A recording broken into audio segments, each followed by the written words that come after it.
Hi, this is Joe again with another video. And for the start of this video, instead of doing a typical movie reviews or a TV show review, I'm going to be discussing since we're now halfway through the baseball season, and I haven't done a baseball video for a while, other than the movie reviews. And I figured discuss the review of the 2015 All-Star Game. This is what I want to do for you in this video. And the All-Star Game started, of course, in 1933. It's a straight-out exhibition game where fans, of course, could vote for their favorite players I think through the newspapers at that time. Now, of course, we got more high-tech, and this is the first year ever where the Major League Baseball hasn't made up paper ballots where you can vote in the ballpark and you can drop it off in a ballot box, and then they will count those. This is the first time it's going to be straight down online. You can vote up to 35 times, which is a joke. And because the reason why it's a joke is because all 30 major league teams, every single one of them, has promoted to vote for your own team, vote for all the guys on your team. Which was absolutely, and you saw signs in various ballparks. You saw signs behind home plate says vote, and they say for the Mets, for example. They say vote Mets or vote Yankees. Here in New York, or in Boston, say vote Red Sox, or vote Cardinals, or vote Royals, vote Brewers, vote Rangers, vote for all 30 teams were having signs in the ballparks, not only in the ballparks, but they were commercials on the TV broadcast as well as on the radio. Vote Mets, or vote Angels, or vote Dodgers, vote whomever, whoever your local team happens to be. Vote for them, and don't vote for the good players or what you think the best player. That's what the All-Star Game should be for. Vote for who you personally think are the best players in the American League and the National League. Not vote for the guys who are on your team. I mean, I used to do that. I used to vote for guys who on the Mets, but at least guys who I felt should be on the team. Who vote for the who should belong on the All-Star team. So, of course, during the 80s, when most of the time I did vote for the All-Star Game, I voted for Keith Hernandez, who belonged on the team, as well as Gary Carter. If I felt that somebody like Lenny Strawberry was on the team then, or Lenny Dykstra was on the ballot, I voted for those 4 guys. But the other 4 spots the fans can vote for, because we now allow to vote for pitchers. The league picks up the pitchers, or the guy who's going to manage the team is going to pick the pitchers for the All-Star team. I usually vote, and it usually kept at least half the ballot, or in some years more than half the ballot on guys who are not on the Mets.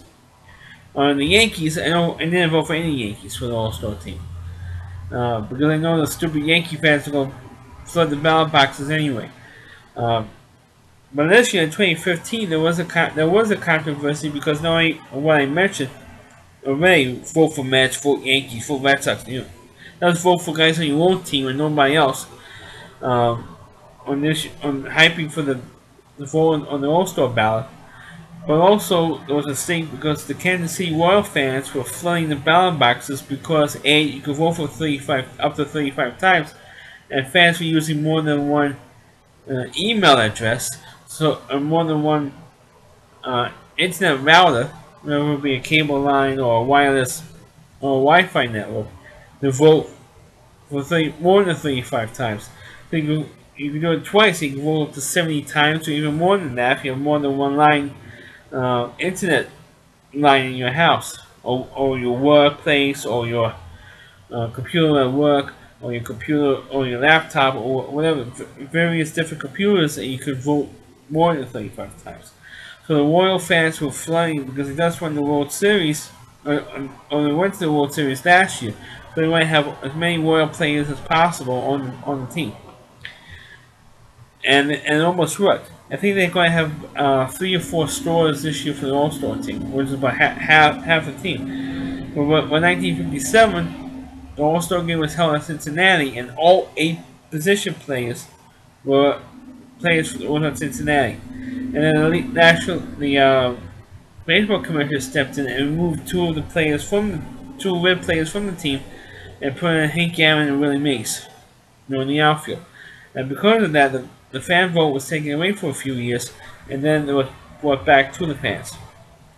And because of what they did this year, only on the MLB website, plus the limit of how many times you can vote for a team, that should be changed. Should definitely be changed.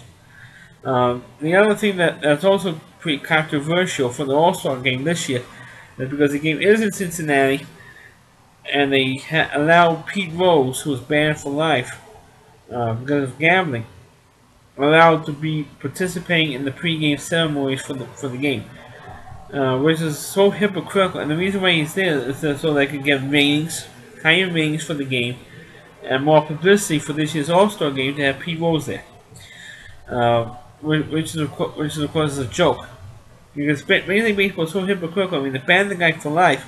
Meanwhile, in the Baseball Hall of Fame, they have his a lot of his memorabilia, a lot of his jerseys, and bat when he broke Ty Cobb's all-time hit record back in 1985. They have his bats that they used to get the hit, his gloves, his jerseys, his batting helmet, cleats, you name it, they have it in the Hall of Fame on display. But for the we're not allowing him to have his plaque in the Hall of Fame. We might have all of his memorabilia when he broke Ty Cobb's record. Is a joke. Plus his 1980 Phillies uniform when the Phillies first won the World Series, that Pete Rose's 1980 World Series jersey in there as well. But that's a whole separate issue, another video, another time. And also one thing that's also controversial for this year's All-Star game. This is the first of 4 consecutive years where the All-Star game is held in the National League ballpark.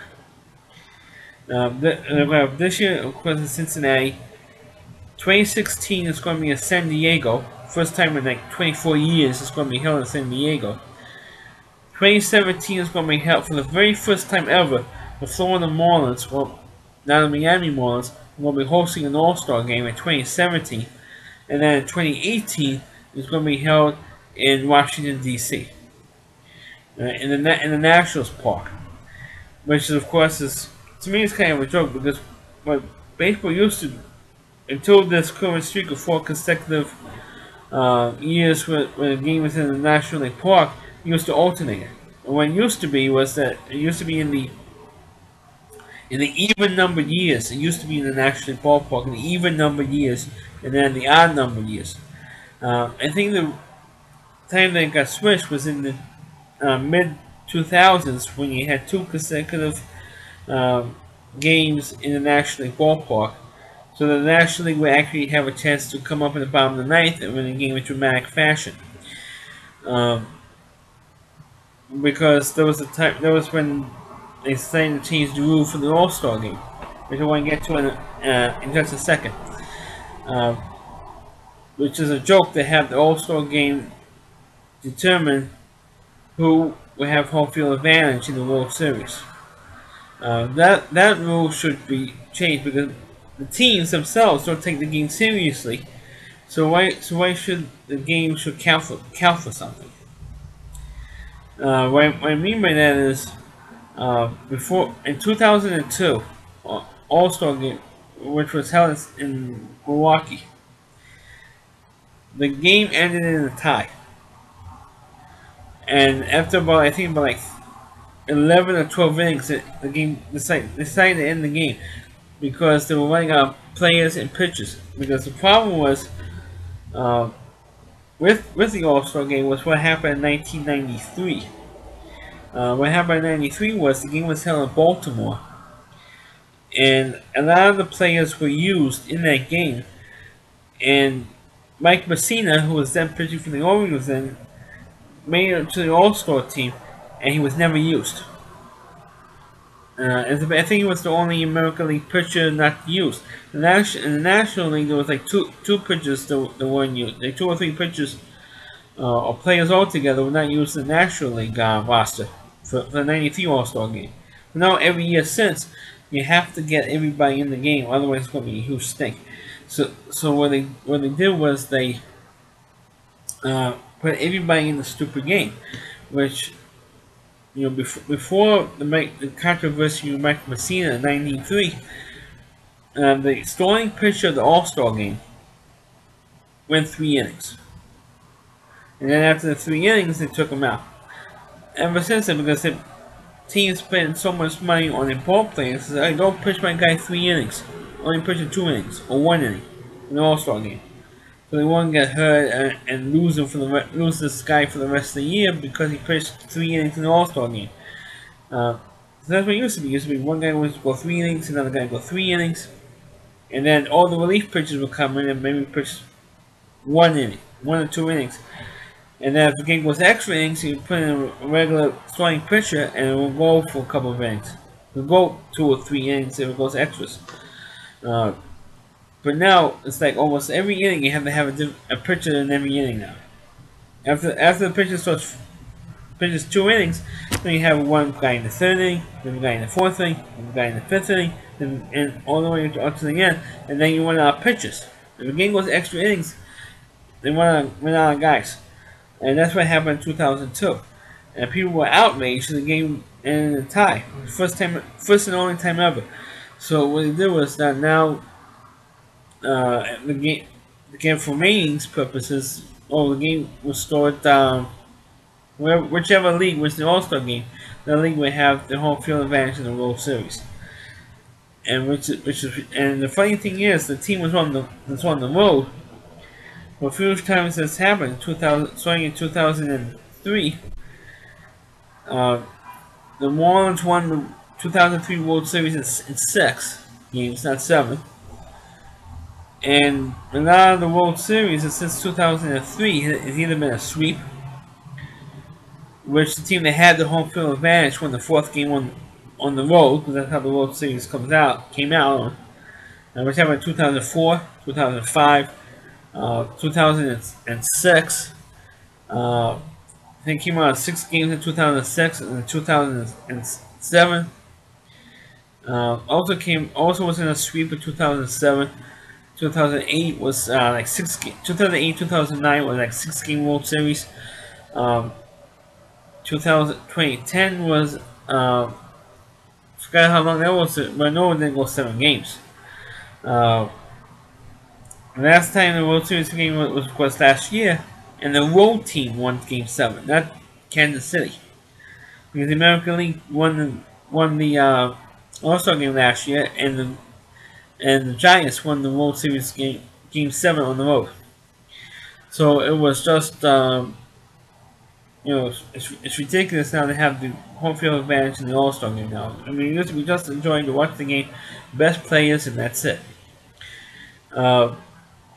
But now, since the Mets finally hosted and you could see behind me over here, the Mets finally hosted, and this pennant behind me, the Mets finally hosted an All-Star Game in 2013. Now, the team that has gone the longest without hosting an All-Star Game happens to be the LA Dodgers. They haven't hosted an All-Star Game in 35 years. Now, I can understand if it goes like 20 years or so without hosting a game. That's to make sure that it rotates to all the teams, all 30 teams, and then goes back to here. I can understand if it takes like 15 years. 15 or 20 years, maybe, at most. But 35 years? It's crazy. It's like the Mets, the same thing. So many teams have hosted the All-Star Game 2 or 3 times in the 49 years since the Mets hosted an All-Star Game. Like Houston, for example. Houston came in and that time the National League the same year as the Mets in 1962, and they hosted 3 All-Star Games before the Mets hosted 1. The Mets hosted the All-Star Game in '64, and the Astros didn't host one until 1968, and they had 2 other games after that before the game finally gave the All-Star Game to the Mets.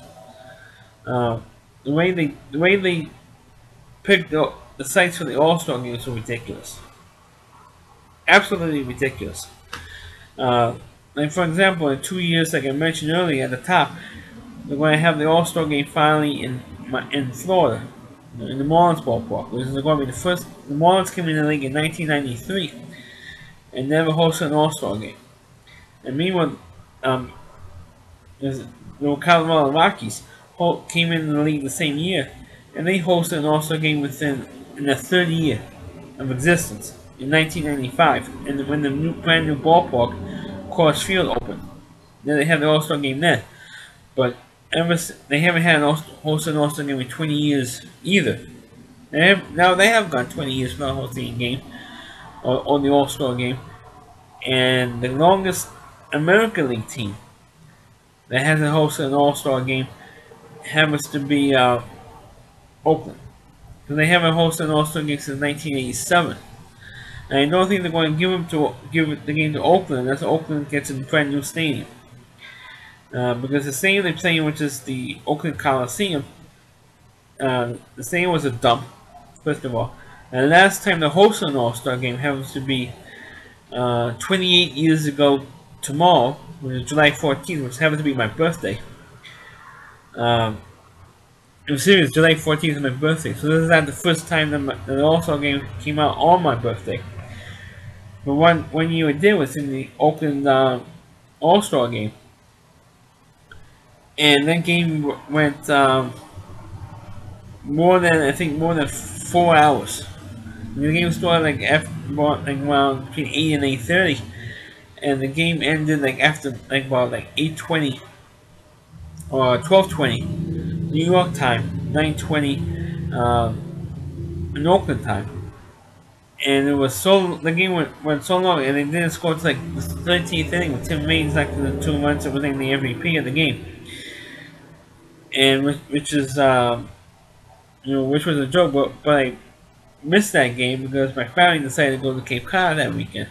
So exactly 28 years ago today, as I'm doing this video, my family and I went to Cape Cod for a week. But anyway, it's a different story for a different day. But I do enjoy watching the All-Star games. I watch them every year. Depending on how long to watch it, like it was the year I went to Cape Cod, I taped the games. I mean, one game that I really did enjoy watching was the 1999 All-Star Game, which was held at Fenway Park. And that was the last time that Ted Williams was in a ballpark. Because he died like 2 or 3 years later. He died in 2002 or 2003. But it was also the same night that they had a controversial episode of Buffy the Vampire Slayer, a TV show, which, then we do a video on Buffy the Vampire Slayer show sometime down the line. But for the All-Star Game itself, I do enjoy watching the All-Star Games. It's supposed to be fun. But the thing is, the problem is that a lot of the pitchers who should have been on the team pitched Sunday. Which I think the main rule, any field, any pitcher that pitches on Saturday or Sunday before the All-Star Game shouldn't even be there. Because they can't pitch all that long. I think managers do it on purpose so the guys won't pitch in the game, or they'll tell the two managers of the team, don't pitch my guy more than an inning, or don't let him pitch to more than 2 batters, or some crap like that. Now another controversy for this year, which of course nobody's bringing up yet, was that Zach Greinke is starting the game for the National League squad in the 2015 All-Star Game. The controversy is that Jacob deGrom, who's the starting pitcher for the Mets and the lone Mets representative for the All-Star Game, pitched on last Wednesday, on the Wednesday almost a week before the All-Star Game. What makes sense is they start deGrom for the All-Star Game because it has the most rest of anybody. Let him start the game. Let him pitch 2 or 3 innings. At least let him pitch 3 innings. Because that way he won't be rusty for when the second half of the season starts. And let him pitch. Of course, the controversy is, Fox wants to have the New York Mets fans, or the fans in the New York market, to watch the game. to watch the game for as long as possible. And if they start DeGrom, he's most likely only going to pitch 2 innings. And after about like 8:30, 9 o'clock, it should not be in the second inning anymore. It should be like the third, fourth, or fifth inning of the game. Or at least halfway. The game should be almost halfway through by then. Most fans would go like this: click, click, click. Change the channel to like Monday Night War to something else, and now watch the rest of the All-Star Game. At least Met fans, because all they want to see is the players on their teams, and change the channel. That's what Fox is afraid of. That the ratings in the New York market will drop if DeGrom starts the game and only pitches 2 innings, and of course they will change the channel after that, which is a joke. Because Fox did that a couple of years ago with O.A. Dickey when he pitched for the Mets, and he showed historically with the best pitcher in the league, and winning the Cy Young Award in 2012. And he didn't start the All-Star Game. He didn't even pitch the game to like the 6th inning. And that way they kept the fans watching. So where's Dickey going to pitch? And because he was a knuckleballer, and the knuckleball pitcher was screwed my catchers up. That was an excuse. So he finally got into the game. Originally it was supposed to be in the 5th inning, but he stretched him out to the 6th inning. Which is an outrage to me and to Met fans and to baseball fans that Dickey did not start the game. He should have started that game. But the next year Harvey started the game and he pitched 2 innings and he hit one of the Yankee players. I think Soriano, which was good. good thing, even though he said it was an accident. So that's my review. I know I touched on different stuff in this video, but that's my review of talking about the All-Star Game, and I still enjoy watching it. Everybody should watch. If you're any kind of a baseball fan, you should watch the entire game, not to watch your guys or for guys on your local team, and that's it. I mean, it's a joke. The way people watch it, I mean, they didn't say stick it out for the whole game. You don't want to see who wins the game. They want to see who's picked as the All-Star Game MVP. I want to know all that stuff. But some of the other stuff that goes on with the game is kind of fun to watch. Like the home run derby is fun to watch, even though they're always finagling with the rules of how it works out. And all that type of stuff. But the fun is that they watch the All-Star Futures games and maybe the softball games. Or the charity softball game. It's also fun to watch. So that's my review of the 2015 All-Star Game. Please click on the video. Please rate it. So please feel free to comment. Please subscribe to my channel. And please forward this video onto your Facebook pages. And also you can check out all my videos so now on my YouTube channel. There's Bobcat Joe Gutfeld. But also you can check out my videos on rowdyc.com. That's ORWDY, Nancy.com. Plus, you can check out Chris Lee Moore, who is the Rowdy Reviewer. You can check out all of his videos as well on his channel. I encourage you to check out all of his content on his channel, not just mine, not just his, but Chris Lee Moore has other content in his videos on his website as well. Please check them all out. Thanks for watching, and catch you next time.